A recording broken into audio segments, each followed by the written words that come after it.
Helium का cylinder पीछे बांध देता है, या कम गहराई में जाना है तो ऑक्सीजन प्लस नाइट्रोजन का सिलेंडर बांध देता है और बहुत आसानी से वो अंदर में कर लेता है सांस। सिर्फ ऑक्सीजन आप नहीं खींच सकते क्योंकि ऑक्सीजन कभी भी आग लगा सकता है, कोई भी मिलेगा उसको, कोई भी गैस, क्योंकि सब गैस ज्वलनशील है, खाली अक्रिय गैस और नाइट्रोजन को छोड़ के, अक्रिय गैस और नाइट्रोजन को छोड़ के सब गैस ज्वलनशील।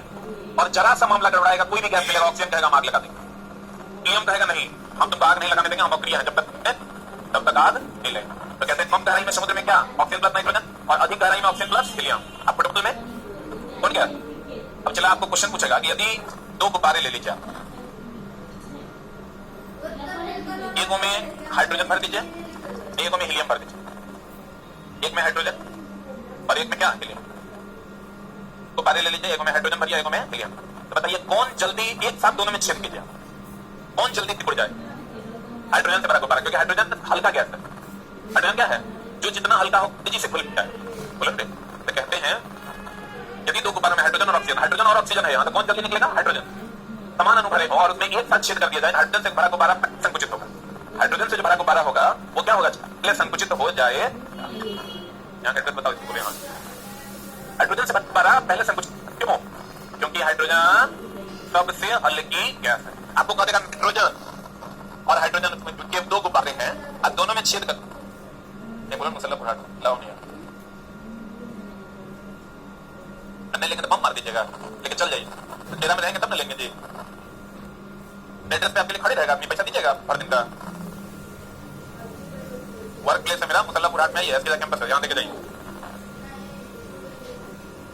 जी। हाल ऐसे बात करेंगे, लगे प्रधानमंत्री का भतीजा यही मारे इतना। एक बार वो डेरा पे थे, एड्रेस है जहाँ का वहां तुम लेके आओगे, हम जहाँ हैं अगर इर्द-गिर्द में पहुंचाओ, पता है ही कौन तरीका है, आप लोग का यही नोटंकी रहता है, तो बड़ा समस्या है भाई। आने दिए अस्थिता मुख्य तक दो छोड़वा था, बोले तो थोपी देना है, लगा कान के नीचे दिमाग फिर गया, कुरियर वाला को इतना गड़बड़। अब हम बुक ऑप्ट किए हैं तो चेकबुक आप जहाँ हैं, अब बताओ क्लास छोड़ दें, घर पे सुतल हैं, जाएंगे महोदय चेकबुक देके जाएंगे महोदय। अतः कहते हैं चला अगर एक हाइड्रोजन एक नाइट्रोजन होगा, दोनों को कौन पहले सिकुड़। अब चला घर में गौर फरमाइएगा, घर में जो हम चला एलपीजी गैस यूज करते हैं, कौन गैस यूज करते हैं? चला घर में जो हम लोग एलपीजी गैस यूज करते हैं, ये रंगहीन भी है और गंधहीन भी, ये रंगहीन भी है और गंधहीन भी। न रंग है इसमें और न ही क्या है गंध। चला इसमें गंध के लिए ना हम लोग इथाइल मर्केप्टेन मिला। आप कहिएगा क्यों इसमें गंध क्यों रखते हैं सर? गंध नहीं रहेगा तो काम चल जाएगा? नहीं चला, गंध नहीं रहेगा ना तो काम नहीं चलेगा, पता नहीं चलेगा गैस खुला लेकिन नहीं। आप माचिस जला दीजिएगा और तब चल के स्वाहा हो जाए। तो चला ये जो इथाइल मर्केप्टेन होता है, ये सल्फर का यौगिक है। किसका यौगिक है? किसका यौगिक है? सल्फर का यौगिक है। ये गंध डालता है पर रंग की कोई जरूरत होती नहीं है। और ये पात्र में कोई भी गैस जो होता है ना, चला ये द्रव अवस्था में होता है। एलपीजी का जो मुख्य घटक है वो है नॉर्मल ब्यूटेन और आइसोब्यूटेन। पहले एलपीजी का मुख्य घटक कौन है? ब्यूटेन।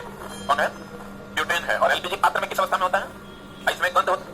कहेगा गंध होता है, कहेंगे नहीं, तो कहेगा गंध क्यों लाते हैं? दुर्घटना से बचाने के लिए, क्योंकि गंध रहेगा ना थोड़ा सा लीक गैस गन्हा रहा है, गैस गन्हा रहा है, माचिस जलाना है कि नहीं जलाना है, तो वो गंध के लिए हम लोग इथाइल मर्केप्टेन डालते हैं। और इथाइल मर्केप्टेन किसका यौगिक है? सल्फर।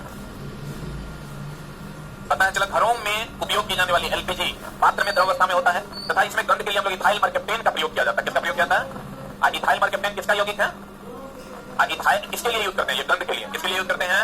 अस्पताल में कृत्रिम रूप से सांस लेने के लिए बोले थे आपको ऑक्सीजन प्लस हीलियम ना, ऑक्सीजन तथा हीलियम का प्रयोग किया जाता है। यह कोई भी गैस होगा जो सिलेंडर होगा तो लिक्विड स्टेज में होगा। किस स्टेज में होगा? द्रव अवस्था में होता है। अब कोल्ड का नाम सुने हैं? ठीक है चला, जितना cold drink, lemon soda, fish soda, club soda, जितना सोडा आप पीते हैं, दारू, विस्की, रम, रॉयल स्टैग, किंगफिशर, जो भी आप पीते हैं उसमें चला कार्बन डाइऑक्साइड होता है। क्या होता है? अब वो चला द्रव में गैस का मिश्रण होता है। अगर आप कभी पिए होंगे चला जी, तो आप देखिएगा ये पानी है, इसमें छोटे छोटे बुलबुले होते हैं, देखे हैं? ये पूरा का पूरा द्रव, इसमें छोटे छोटे कण गैस के होते हैं, ये पूरा का पूरा द्रव होता है। अच्छा, पानी में चीनी की चीनी में पानी, जो ज्यादा रहेगा उसमें कम। पानी में चीनी, पानी में चीनी की चीनी में पानी, पानी में यानी ज्यादा में कम के कम में ज्यादा। तो जो है बुलबुला ये हवा का कार्बन डाइऑक्साइड कम रहता है कि ज्यादा? द्रव की मात्रा यानी द्रव में गैस है कि गैस में द्रव है। और ये जो CO2 है ना, ये H2O से विक्रिया करता है पेट में जाकर और H2CO3 बना देता है, कार्बोनिक एसिड कहते हैं इसको। इस पर हम लोग अलग से चर्चा करेंगे। एक बात बताइए चला, एलपीजी कभी भरे हैं? और एलएस जो है वो बड़का सिलेंडर से कभी छोटा सिलेंडर में भरे हैं? नहीं, भरते देखे हैं। तो भरते देखे में क्या करता है? जगह जिससे देना है उसको ऊपर और जिसमें देना है उसको नीचे, high pressure to low pressure में गैस का फ्लो कर देता है। लेकिन होता है उसको हम ताप भरण प्रणाली कहते हैं। एक होता है पंप भरण प्रणाली। कौन प्रणाली?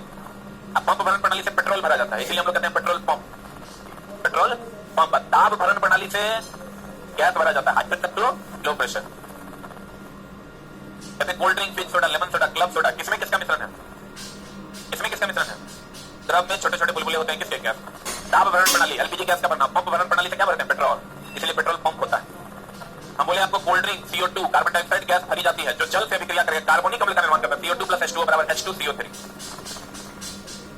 यहां C होगा आपकी किताब में, इसको हम कार्बनिक अम्ल कहते हैं। समुद्र तल से चला ऊपर जब जाइएगा ना, ये समुद्र का तल है, इससे ऊपर जाइएगा तो दाब घटता है। क्या होता है? चला जितना प्रेशर यहाँ है उससे कम प्रेशर ऊपर होगा तो दाब घटता है। चला इसमें ये मान लो नीचे है तो दिल्ली है, आई पहाड़ पर चले जाओगे तो शिमला है। तो यहाँ अगर चला पानी 100 डिग्री सी पर खोलेगा तो यहाँ 100 डिग्री सी से कम पर खोलेगा, 60 पर खोलने लगेगा। यहाँ पानी हम 100 पर खोलाते हैं जी, और जब आप चले जाएगा शिमला तो 100 से कम 60 पर, कितना पर खोलेगा? 60 पर खोलेगा। तो 60 पर खोलेगा मतलब पानी 60 डिग्री सी पर वाष्पीकृत होने लगेगा। मतलब जल्दी जल्दी वाष्पीकृत होगा कि लेट से? तो जल्दी जल्दी चला जब वाष्पीकृत होगा तो वाष्पीकरण की दर बढ़ेगी कि घटेगी? लेकिन बॉइलिंग पॉइंट जो है 100, यहाँ 100 से कम है, तो क्वथनांक जो है बॉइलिंग पॉइंट वो घटा कि बढ़ा? Very good. तो क्वथनांक घटता। अब बताओ क्वथनांक घटेगा, वाष्पीकरण तो अरे चला वाष्पीकरण बढ़ता। वाष्पीकरण क्या होता? नीचे से ऊपर जाने पर दाब घटता। अब यानी कि शिमला में जब आप चले जाएगा ना तो मटन वगैरह बनाइएगा ना तो 100 डिग्री पर 60 पर पानी वाष्प हो जाएगा। मटन पकवे करता है 110 पर, तो चला 110 जाते जाते आपका पानी बचवे नहीं करेगा, 60 पर पानी वाष्पीकृत हो जाएगा, मटन जल्दी पकेगा नहीं। इसीलिए जो शिमला वगैरह में खाना बनाना मुश्किल होता है। तो पहाड़ है और ऊपर से पानी वाष्पीकृत हो जाता है तुरंत, पानी क्या हो जाता है? इसलिए पहाड़ पर खाना बनाना क्या होता है? मुश्किल होता है। और दाब घटता है तो ऊपर जाने पर तो क्वथनांक घटेगा कि बढ़ेगा? वाष्पीकरण की दर तेज हो जाएगी। समुद्र तल से ऊपर या नीचे जाने पर वायुमंडलीय दाब क्या हो जाता है? क्या हो जाता है? पृथ्वी के सतह से ऊपर जाने पर वायुमंडलीय दाब क्रमशः घटता है, जिसके कारण क्वथनांक क्या हो जाएगा? लेकिन वाष्पीकरण की दर तेज। ऊपर में दाब घट जाता है, इसीलिए कहा जाता है कि वायुयान में चढ़ने से पहले फाउंटेन पेन की स्याही निकाल दी जाती है। क्यों? अगर उसमें स्याही रहेगा ऊपर जाने पर दाब घट जाएगा, हाई प्रेशर अंदर में, बाहर में लो प्रेशर हो जाएगा, हाई टू लो में फ्लो हो जाएगा, सारा स्याही बाहर निकल जाएगा। पहाड़ों पर खाना बनाना मुश्किल होता है क्योंकि वहां दाब घट जाने के कारण क्वथनांक भी घट जाता है। क्वथनांक घट जाता है, पानी जल्दी जल्दी वाष्पीकृत हो जाता है। तो यहाँ बनेगा ऐसा नहीं खाना नहीं बनेगा, खाना बनाना क्या होता है? मुश्किल होता है। देखो कहता है पृथ्वी के सतह पर यानी दिल्ली यानी 100 डिग्री पर खोलेगा, और जैसे ही पहाड़ की चोटी यानी शिमला पर जाएगा 100 डिग्री से कम पर खोलेगा तो नीचे से ऊपर जाने पर बताओ दाब घटता है तो क्वथनांक भी घटेगा। तो डायरेक्टली प्रोपोर्शनल हुआ कि इनवर्सली प्रोपोर्शनल हुआ? अब वाष्पीकरण की दर तेज हो जाएगी, नहीं तो इनवर्सली प्रोपोर्शनल हुआ। बोले वाष्पीकरण की दर तेज जाती है। कहता पृथ्वी के सतह से ऊपर जाने पर दाब का मान घटेगा कि बढ़ेगा? घटेगा ना। कभी कभी देखिएगा यही कारण कि पहाड़ पर चढ़ने वाले व्यक्ति को बाहर का दाब कम मिलता है, अपने अंदर हाई टू लो में रक्त का प्रवाह हो जाता है। तो कभी कभी नाम से क्या निकलने लगता है? कहता है वायुयान में सफर करते समय फाउंटेन पेन की स्याही निकाल दी जाती है कि नहीं निकाली जाती? अधिक ऊंचाई पर चढ़ने पर कभी कभी नाम से क्या पहाड़ पर खाना बनाना। अब बताइए, चला जाइए आप एक हाइड्रोजन ले लीजिए, एक हीलियम ले लीजिए, एक नाइट्रोजन ले लीजिए। हाइड्रोजन उससे भारी है, हीलियम सबसे भारी है नाइट्रोजन। बताओ जो सबसे हल्का होगा वो सबसे ऊपर जाएगा? बोलो जो सबसे हल्का होगा वो सबसे ऊपर जाएगा, सही कि गलत? और जो सब भारी होगा नीचे रहेगा। तो मेरे दोस्त बताओ सबसे ऊपर कौन जाएगा? सबसे जल्दी फटेगा कौन? जो सबसे ऊपर जाएगा। तो ऊपर जाने पर दाब जो है बाहर का कम होगा, बाहर का दाब कम होगा। यहाँ मान लो बाहर का दाब कम होगा, high pressure to low pressure में फैलना चाहेगा, तो फैलना चाहेगा तो फिर फट जाएगा। प्रेशर कम होगा बाहर का तब फैलेगा कि ज्यादा होगा तब फैलेगा? हमारा पर प्रेशर कम लगेगा तब फैलेगा, यो फैलेगा। तो सबसे ज्यादा आमाप में वृद्धि यानी माप में वृद्धि यानी आकार में वृद्धि किसका होगा? सबसे ऊपर भी कौन जाएगा? क्यों? क्योंकि सबसे हल्की गैस है, बोले। और सबसे जल्दी फटेगा कौन? क्यों? हाइड्रोजन सबसे पहले फटेगा। इसी का ही पॉइंट चला, तीनों पॉइंट इसी का है। सबसे पहले फटेगा, सबसे अधिक दूरी तय करेगा, सबसे अधिक ऊपर। ये तो ई पॉइंट इसी का छोड़ दो, ये सबसे कम दूरी जाएगा, और ये दोनों पॉइंट इसी का है। अब वाला किताब में हम ठीक किया था, देखें। हाँ अब वाला चलो ठीक है।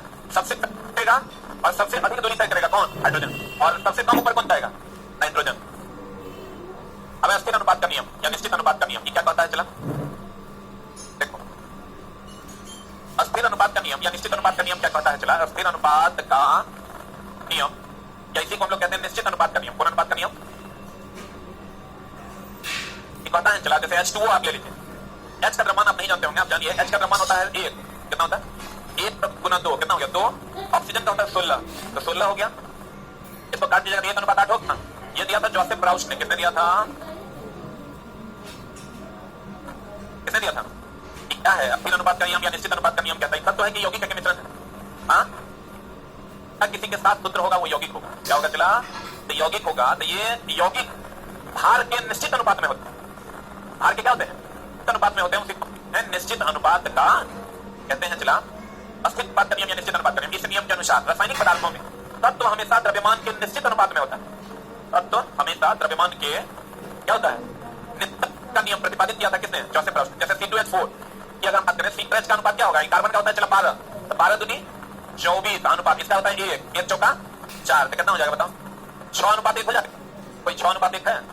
बोले आपको क्वेश्चन पूछा निश्चित अनुपात का नियम किसने दिया? Joseph Proust. गुणित अनुपात का नियम नया वाले किताब में है क्या?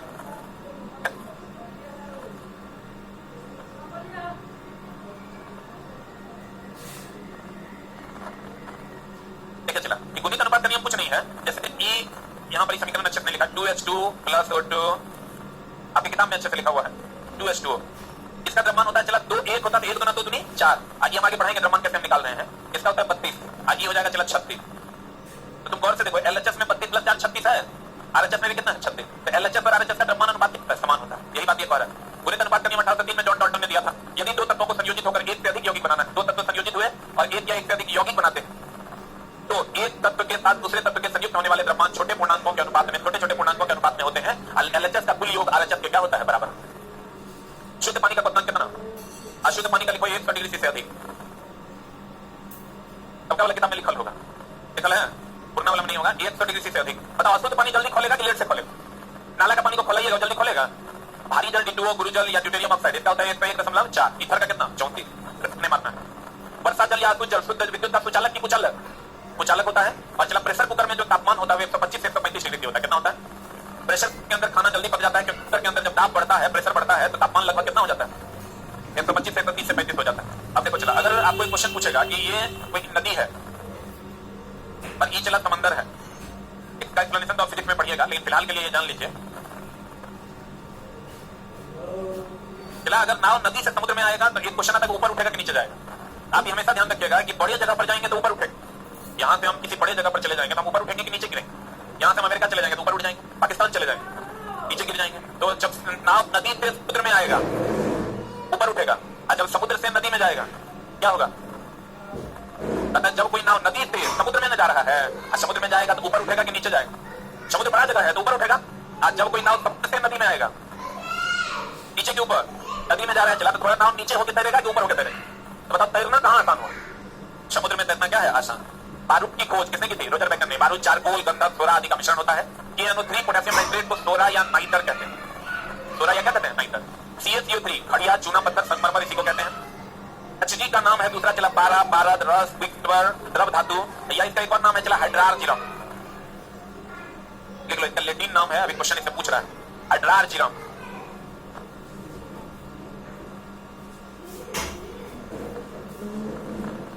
क्या नाम है चला? हाइड्रार्जिरम। ठीक है। मोती का मुख्य अवयव कौन है रे? अंडे का आवरण बना होता है, कैप्सूल का आवरण बना होता है, मेनली जिलेटिन का। कैसा पता है? अभी चला हम यहाँ से हटा दिया नया वाला किताब, क्योंकि दूसरी जगह पढ़ना है। पुराना वाला किताब है ना आप लोग के पास? कितने लोगों के पास पुराना वाला किताब? अच्छा कोई बात नहीं, हम पढ़ा देते हैं, यहाँ भी वहां भी पढ़ा देंगे। यहाँ क्या लिखा हुआ है? अधातवर्धनीयता। देखो चला कुछ गुण होता है। एक होता है अधातवर्धनीयता, एक होता है तन्यता, एक होता है भंगुरता। अधातवर्धनीयता होता है चला किसी भी धातु का वह गुण जिसके कारण उसको पीट कर चादर बनाते हैं, इसमें खींच कर तार बना देते हैं। खींच कर क्या बना देते हैं? तार। अब भंगुरता होता है वह गुण जिसके कारण चकना चूर हो जाता है। ठीक है। तो चला पीट कर चादर, खींच कर तार, चकना चूर होना। ये दोनों में सबसे अधिक होता है अधातवर्धनीयता तन्यता सोना का, उससे कम होता है चांदी का, और उससे कम होता है कॉपर का, उससे कम होता है एल्युमिनियम का, सबसे कम होता है किसका? आयरन। सबसे ज्यादा पीट कर चादर और खींच कर तार किससे बना जाता है? सोना। अब अंगूरता होता है चला सीसा का, सीसा को पटक दो चकनाचूर होगा। हलवा लोहा का नाम सुने हो? हलवा लोहा या बूंदा लोहा, उसको भी चला पटक दो क्या हो जाएगा? चकनाचूर हो जाएगा। कहते हैं अधातवर्धनीयता क्या होता है चला? पीट कर चादर। तन्यता होता है खींच कर तार। ये अधातवर्धनीयता है। कुछ ठोस पदार्थ पीटने पर टूटने के स्थान पर पतली चादर के रूप में परिवर्तित हो जाते हैं। ऐसे पदार्थ कौन कौन पदार्थ कहते हैं अधातवर्धनीयता? जैसे सोना, चांदी, तांबा इत्यादि। सबसे अधिक क्या होता है? सोना सर्वाधिक अधातवर्धनीय है, सबसे अधिक चादर इसी का बना सकते हैं, इसीलिए चला सोना महंगा है। यही चादर बनाने का गुण क्या कहलाता है? अधातवर्धनीयता। तन्यता, कुछ पदार्थ ऐसे गुण पाए जाते हैं जिनसे पहले तार बनाए जा सकते हैं, पदार्थ जिनसे पहले तार बनाए जा सकते हैं, पदार्थ के गुण को कहते हैं तन्यता। यह भी सबसे अधिक किसका होता है? सोना। क्या नहीं चला, सोना ही मानिए, नहीं गड़बड़ा जाए। लचीलापन समझते हैं, एक होता है इलास्टिसिटी, मतलब प्लास्टिसिटी। प्लास्टिसिटी होता है चला खींचे पुनः अपने शेप में नहीं आएगा, इलास्टिक होता है खींचे या छोड़ दिए तो पुनः अपने शेप में आ जाए। जैसे बोलो ने प्लास्टिसिटी, पदार्थ का वह गुण जिसके कारण पदार्थ पुनः अपनी स्वाभाविक स्थिति में नहीं आ पाता है, प्लास्टिसिटी कहलाता है। इलास्टिसिटी अगर खींचेंगे पुनः अपने शेप में आ जाए, खींच दीजिएगा जैसे खींचेगा वैसे ही रह जाए। अंगुरता क्या है? कुछ ठोस पदार्थ हथौड़े से पीटने पर छोटे छोटे टुकड़ों में परिवर्तित हो जाते हैं, इसको क्या कहते हैं? कठोरता क्या होता है? चला जिसको न काटा जा सके न खुरचा जा सके, जिसको न नाखून से काटा जा सके न खुरचा जा सके, उसे हम क्या कहते हैं? कठोरता। कठोरता की माप चलो वो स्केल पर ली जाती है, कौन स्केल पर? जैसे तराजू से नापते हैं ना चावल को, वैसे ही कठोरता को किससे नापते हैं? मोह स्केल। सबसे अधिक सर्वाधिक कठोर पदार्थ हीरा, जिसका मोह स्केल पर कठोरता 10 होता है।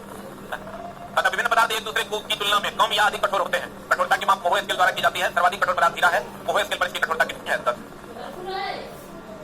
अब चला एक बार ध्यान से देखिएगा, हम आपको जो पढ़ाए हैं उसका क्या मामला है आज की कक्षा का। आपको पूछेगा कैल्शियम कार्बोनेट, जिसको हम लोग चला चौक खड़िया या संगमरमर कहते हैं, चौक खड़िया या क्या कहते हैं? संगमरमर। अंडे का जो बाहरी आवरण होता है, चला अंडे का बाहरी आवरण भी किसका बना होता है? अंडा का बाहरी आवरण कैल्शियम कार्बोनेट का किसका बना होता है? मोती का मुख्य अवयव भी क्या है? चला मोती का मुख्य अवयव कौन है? Calcium carbonate. क्या सूत्र हम लोग चला खाते हैं उसका बाहरी आवरण जिलेटिन का बना होता है, किसका बना होता है? अब बताओ, कोई भी गैस पात्र में किस अवस्था में होता है? बोलो बताओ, कोई भी गैस हो, आप बताओ एलपीजी में कोई गंध होता है, रंग होता है? एलपीजी में के लिए हम लोग इथाइल मरकप्टेन मिलाते हैं, क्या मिलाते हैं? क्या मिलाते हैं? क्या मिलाते हैं? इथाइल मरकप्टेन किसका यौगिक है? सल्फर। यानी उसमें सल्फर होगा, यानी उसमें क्या होगा? सल्फर होगा। अर्थात वरीयता क्या है? पीट के चादर बनाना, तन्यता खींच के तार बनाना, भंगुरता पटक देंगे चकना चूर हो जाए। धातु वरीयता और तन्यता सबसे अधिक क्या होता है? सोना। किसका होता है? किसका होता है? अब बताओ, हाइड्रोजन से बड़ा गुब्बारा ज्यादा ऊपर जाएगा कि हीलियम से? क्योंकि वो सबसे ज्यादा हल्का, सबसे पहले फटेगा कौन? कौन फटेगा? हाइड्रोजन वाला ना। और सबसे कम ऊपर कौन जाएगा? हाइड्रोजन, हीलियम की नाइट्रोजन। और सबसे अधिक ऊपर कौन जाएगा? और दो हाइड्रोजन और हीलियम का लेते हैं, दोनों में छेद करेंगे। कौन जल पक्का सांस लेते हैं? खाली ऑक्सीजन की, ऑक्सीजन और हीलियम। हाँ, ऑक्सीजन और हीलियम। नाइट्रोजन भारी की हीलियम भारी? नाइट्रोजन फुटबॉल में नाइट्रोजन की हीलियम, हवा में उड़ाना है, हाइड्रोजन कहीं भरेंगे। हाँ, नीचे तो ऊपर जाएंगे, दाब घटता की बढ़ता, और दाब जब घटेगा तो पतन भी घटेगा। वाष्पीकरण की दर बोलो ने, वाष्पीकरण की दर क्या हो जाएगी? तेज। अब की दर तेज हो जाएगी तो बाहर में खाना बनाना क्या है? मुश्किल है। वायुयान में चढ़ने से पहले स्याही निकाल देना चाहिए, ना तो वहां प्रेशर कम होगा, स्याही फट से निकल जाएगा। बाहर पर चढ़ते समय कभी कभी नाक से बताओ, अगर दिल्ली में 100 डिग्री पर पानी खोलेगा तो शिमला में 100 से कम पर ना, तो जल्दी खोलेगा कि लेट से खोलेगा? तो वाष्पीकरण जल्दी होगा कि धीरे से? पक्का। आज की कार्रवाई क्वेश्चन आप देख के आइए और चलो जी क्वेश्चन बनाए हैं। और इतना ईमानदार बच्चा कब से हो गया? नीचे से रिपीटो बुक कर दीजिएगा उस एड्रेस पर। पेन कहाँ है?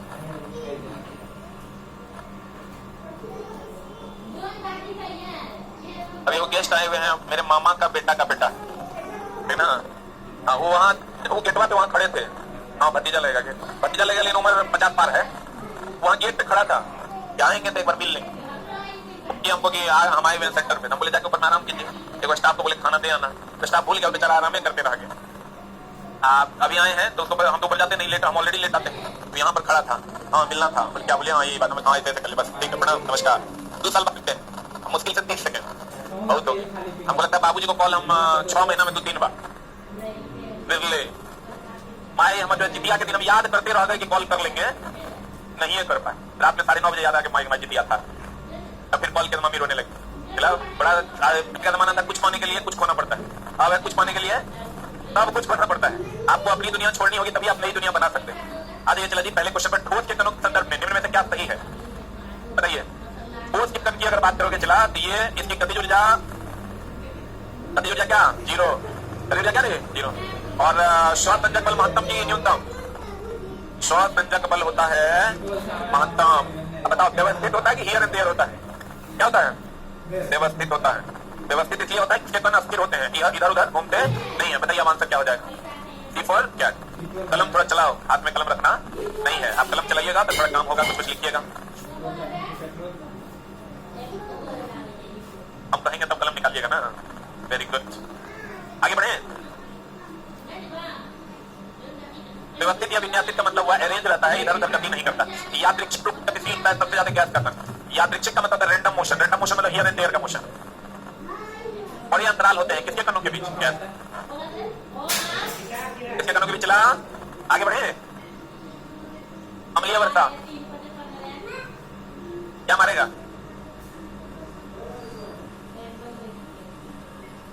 ये भी सही है, ये गलत है। अब देखा, अम्लीय वर्षा का मतलब होता है मिथ्यान H2SO4 क्या की बारिश, इसकी बारिश, और H2SO4 SO2 से आएगा, या SO2 तो रहबे करेगा, थोड़ी थोड़ी मात्रा में अगर NO2 भी हो जाए तब भी अम्लीय वर्षा होगा।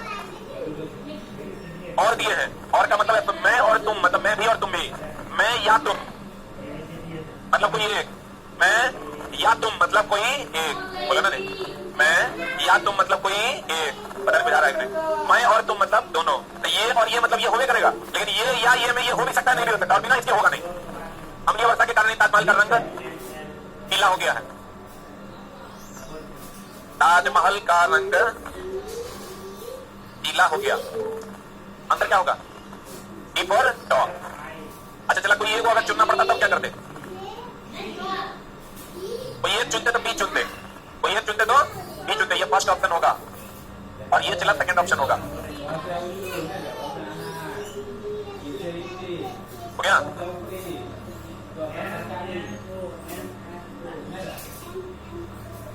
आगे बढ़े, आगे बढ़े। अभी तक वैज्ञानिकों द्वारा पदार्थ की कितनी अवस्थाएं? ठोस, द्रव, गैस, प्लाज्मा और बहुत सारी कंडन से पता।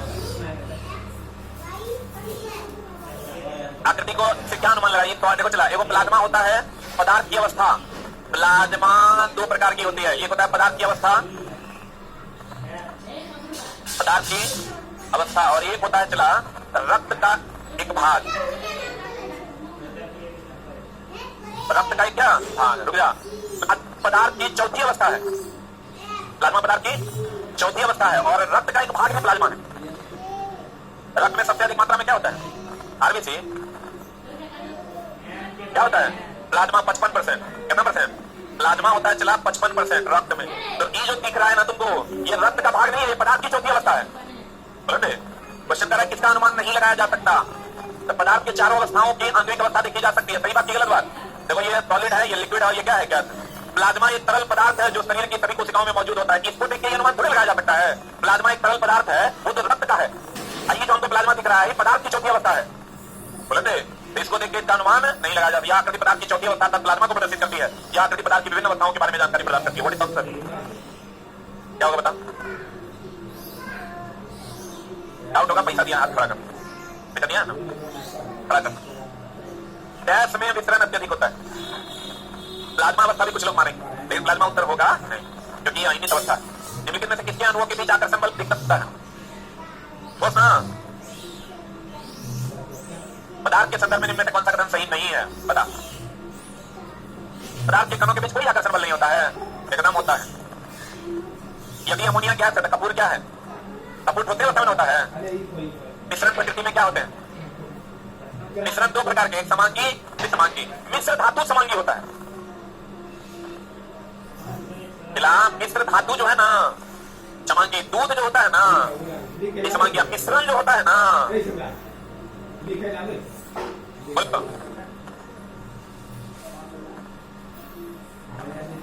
अभी तक जितना क्लास छूट भी गया होगा अगर बीच में तो कोई दिक्कत नहीं है, लेकिन अगला चैप्टर से आपका केमिस्ट्री स्टार्ट होगा, वहां से एकदम क्लास नहीं छोड़िएगा। हो गया?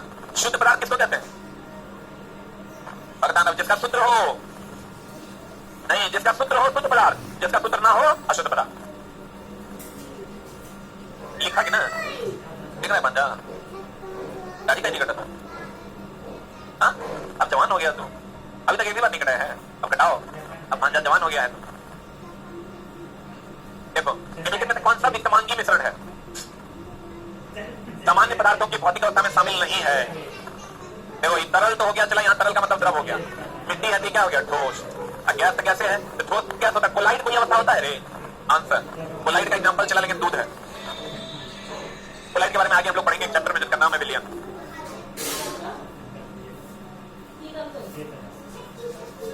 निम्नलिखित में से कौन सा कथन गलत है? पदार्थ के कण स्थिर अवस्था में होते हैं, पदार्थ के कण बहुत छोटे होते हैं, पदार्थ के कण एक दूसरे पर आकर्षित करते हैं, पदार्थ के कणों के बीच रिक्त स्थान होता है। पदार्थ के कण स्थिर अवस्था में होते हैं, ये गलत है। आप कहिएगा ठोस के कण तो स्थिर अवस्था में होते हैं, ठीक ना? आपके दिमाग में तुरंत ये सवाल आएगा, लेकिन चलो द्रव और गैस के और प्लाज्मा अब वो संश्लेषण करने से चारों के कण गतिशील होते हैं।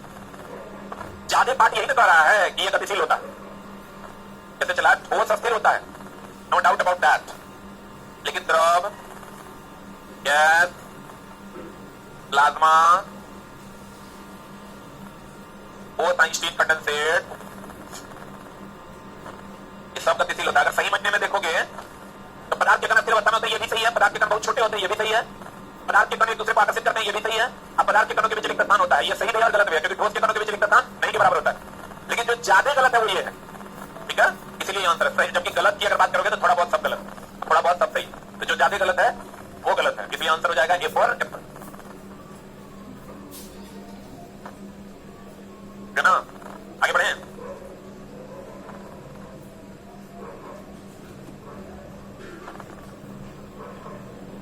पढ़े रे। गैस एक शुद्ध पदार्थ, शुद्ध पदार्थ होगा मतलब क्या होगा? शुद्ध होगा। चलो, पढ़ाई का रियल मीनिंग तब होता है जब आप क्वेश्चन देखते हैं, तभी आप चीजों को रिकॉल करके सबको अरेंज कर पाते हैं। जैसे question banana is very very important. Gas एक शुद्ध पदार्थ है, जगह सूत्र वो शुद्ध होगा।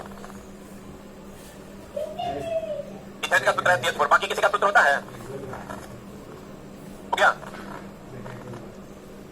हवा, तत्व और यौगिक दोनों का मिश्रण है, बताए थे हम, ये बताए हैं, ये बोला कब बताए?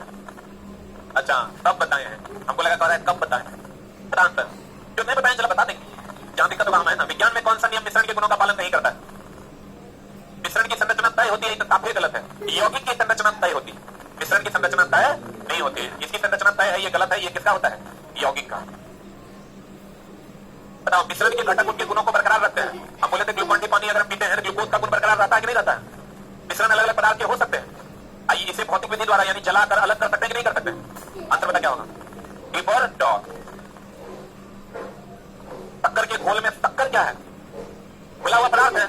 बोले थे आप कहेगा ये क्या होता है, ये क्या होता है, ये हम आगे पढ़ाएंगे। आप आगे आपको पढ़ना है चारों ऑप्शन। ऐसे कि यौगिक नहीं है, यौगिक नहीं है मतलब ना, या तो तत्व होगा या तो क्या होगा, चला मिश्रण। तो तत्व होगा तो अकेले सूत्र होगा, अब मिश्रण होगा तो सूत्र होगा कि नहीं होगा?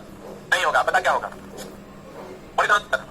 इसका सूत्र अकेले है PP, hydrogen sulphide H2S, chalk CaCO3, sulphur dioxide SO2।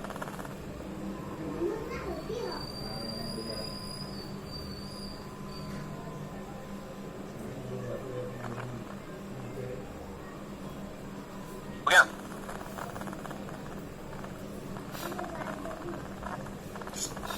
पढ़े। तत्व नहीं है, हम कहेंगे आदमी नहीं है, या तो जानवर होगा ना पौधा होगा। बोलते इनमें से कौन सा रासायनिक परिवर्तन नहीं है? रासायनिक परिवर्तन नहीं है मतलब कौन परिवर्तन है? मतलब कौन परिवर्तन है? भौतिक। जो लोग चले क्लास नहीं किए होंगे उनको थोड़ी सी दिक्कत होगी, बट अगले चैप्टर से कोई दिक्कत नहीं होगी। बताइए क्या होगा? पता इनमें से कौन रासायनिक परिवर्तन नहीं है, यानी भौतिक परिवर्तन है। भौतिक परिवर्तन मतलब मिल जाए कि ना मिले? मिल जाए ना।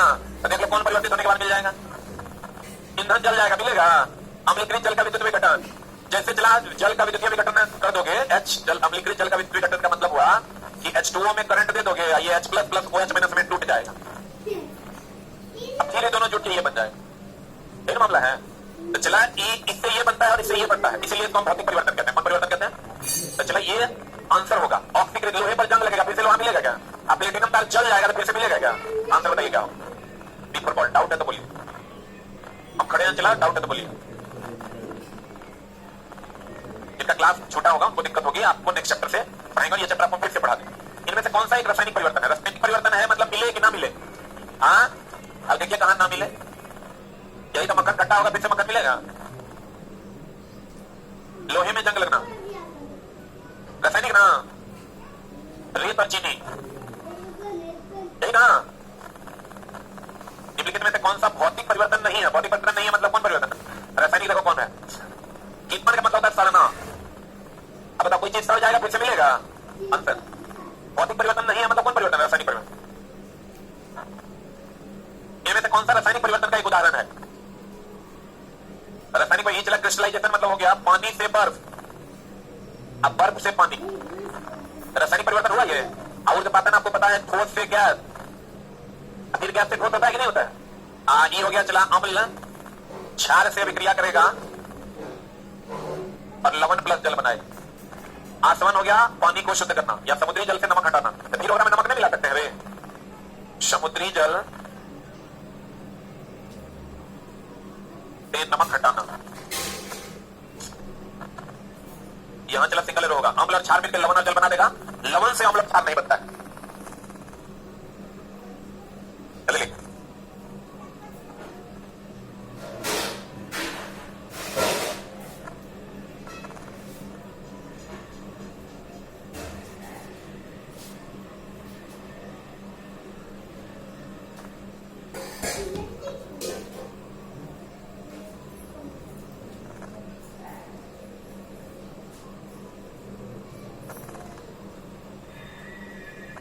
हो गया। चला देखिए, रासायनिक परिवर्तन का एक उदाहरण है, मतलब मिले कि ना मिले। तो ना मिले चला, तो ना मिले मतलब ठोस से गैस बनेगा, गैस से ठोस बन जाएगा। पानी से बर्फ बनेगा, बर्फ से पानी बन जाएगा। तो मुझे नमक हटाएंगे, किलोग्राम में नमक डाल सकते हैं। लेकिन चला अम्ल और क्षार मिलकर जब लवण और जल बनाएगा, फिर लवण से तुम अम्ल और क्षार प्राप्त नहीं कर, इसलिए यहां करो।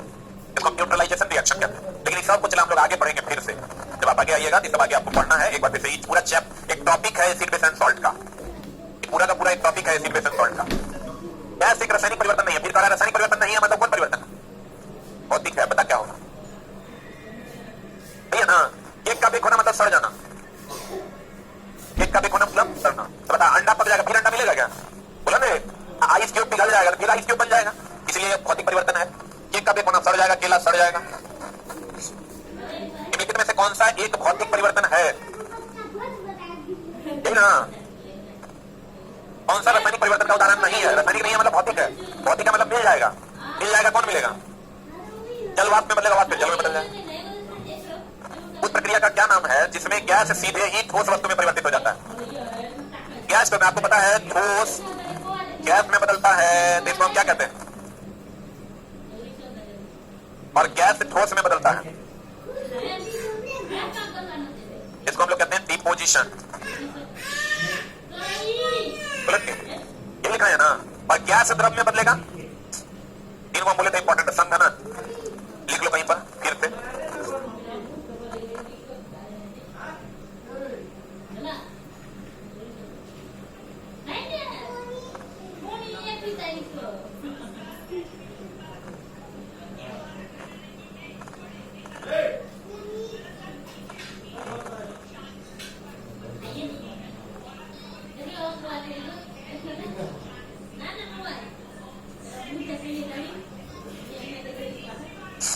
हो गया?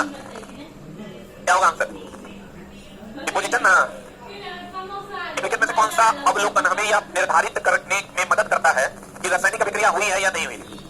अवस्था में परिवर्तन, गैस का उत्सर्जन, बदलाव, सब न रहे। निम्नलिखित में से कौन सा एक भौतिक परिवर्तन है? भौतिक परिवर्तन है मतलब मिल जाएगा कि ना मिलेगा? अब बता आंसर। निश्चित अनुपात का नियम अलग होगा, एक बी किसी के निश्चित अनुपात का नियम कहता है रासायनिक पदार्थ में तत्व हमेशा द्रव्यमान के निश्चित अनुपात में होता है। हम बोले थे H2O है, H2O है, ये 2:16 यानी 1:8 बोले थे। आंसर बता क्या होगा? अनिश्चित अनुपात का नियम कौन दिया था? जोसेफ ब्राउस्ट। कौन दिया था? जोसेफ ब्राउस्ट। ठीक है, बताइए निम्नलिखित में से किस नियम के अनुसार दिए गए रासायनिक पदार्थ में हमेशा वही समान तत्व होते हैं जो वजन में एक निश्चित अनुपात में संयुक्त होते हैं? क्या होगा? इसी को स्थिर अनुपात का नियम कहते हैं। आइए सब तो हम पढ़े किए हैं अभी। कार्बन डाइऑक्साइड के सभी नमूने 3:8 के द्रव्यमान अनुपात में कार्बन और ऑक्सीजन होता है। यह गैस के नियम के अनुसार है। एक भी किसी के डी लगातार समानुपात का नियम, ठीक ना? इसी को हम निश्चित नियम भी कहते हैं। इसी को हम कौन नियम कहते हैं? पारस्परिक समानुपात नहीं होता है, निश्चित अनुपात। चला, जो निश्चित अनुपात का नियम है H2O, ये 2:16, इसी को हम 1:8 लिखते हैं। लगातार ही ना समानुपात है रे, एक के बाद दूसरा। लगातार का मतलब एक के बाद दूसरा। अब पारस्परिक का मतलब होता है एक दूसरे पर डिपेंड करता है। आंसर क्या होगा? D for ball. आगे बढ़े। द्रव के ठोस में परिवर्तन की प्रक्रिया। द्रव चला ठोस में बदल रहा है, मतलब बर्फ में बन रहा है। तो बर्फ बन रहा है, हिम बन रहा है, हिमीकरण ना। बोलो दे। निश्चित निम्नलिखित वैज्ञानिकों में किसमें अस्थिर अनुपात का नियम प्रतिपादित किया जाता है? को चला फादर ऑफ केमिस्ट्री कहते हैं। यही सब का नियम है जो हम लोग आगे पढ़ने वाले हैं। बॉयल और चार्ल्स का नियम, गैसियस थ्योरम।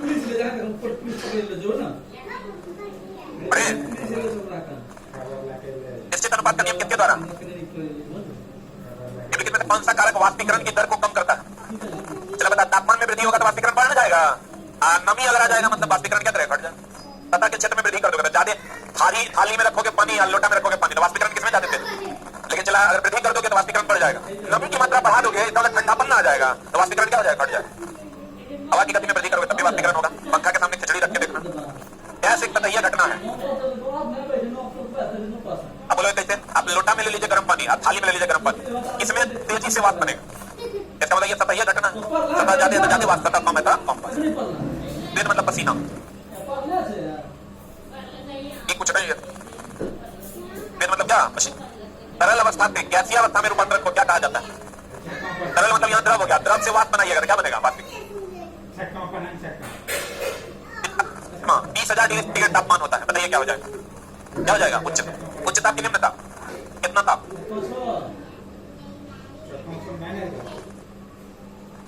प्लाज्मा पदार्थ की कमी अवस्था, कमी कितना तापमान होता है? 20,000। इसका मतलब प्लाज्मा अवस्था का तापमान 20,000 डिग्री थी।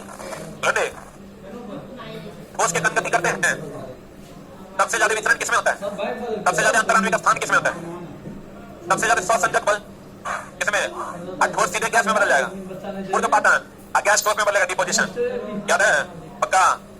कैप्सूल का बाहरी आवरण, जिलेटिन का, अंडे का बाहरी आवरण, मोती का बाहरी आवरण, कैल्शियम कार्बोनेट का, किसका? Calcium carbonate. बुलंदे अब भौतिक परिवर्तन मिल जाए कि ना मिले? रासायनिक परिवर्तन क्लियर है? पक्का? बुलंदे मिल जाए वो भौतिकी, ना मिले वो बर्फ का पानी बनना, भौतिक परिवर्तन है। किण्वन का मतलब होता है सड़ना, किण्वन का मतलब क्लियर है? पक्का?